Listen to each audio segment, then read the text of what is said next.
Hello there.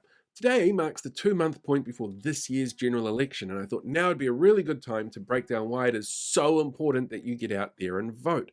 But first of all, you need to make sure you can vote by jumping onto the electoral website, making sure that the details for the roll are up to date. It's just elections.nz. You can register on the electoral roll or change details on it right up until election day itself.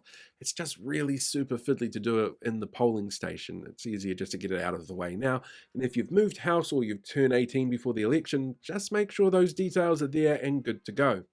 Now let's have a quick look at some statistics for you. This is the voter turnout from 2017 by age breakdown, and this is the same for 2020. You'll see an awful lot of old people go out and vote. People over the age of 60 are much more likely to head out there and vote in elections. In fact, that age group, which makes up about 30% of Aotearoa's population, 90% of them tend to go out and vote in general elections. That's huge. Whereas, obviously, if you look at the younger end of the spectrum, that number drops. And the last two elections have actually seen a massive increase in the number of young people going out there and voting for a couple of reasons. Like, there were a couple of referenda that were really important last time. There was COVID, and the one before that was the one that Jacinda was made Prime Minister, and that was a lot of the youth movement that caused that. So if we go back and look at the 2014 election stats, those tell a horrifying story. There were more people under the age of 40 who weren't even on the electoral roll than actually voted in those demographics, compared to the massive numbers of people in those older demographics that were enrolled and did vote. What we see here is that that older age group is a much more engaged group when it comes to going out and voting.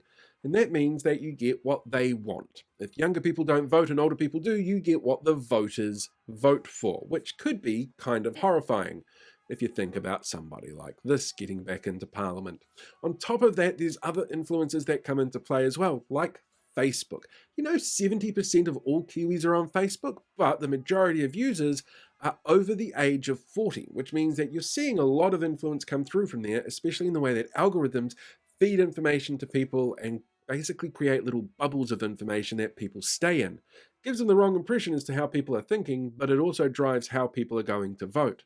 This year, it is really important to make sure that you are enrolled and that you know who it is that you want to vote for and that everybody gets out there and has their say. When that happens, we get a much more diverse parliament that represents the country in a far better way than if we just leave it to people over the age of 60 to choose who it is that has to make the decisions for us as a country going forward.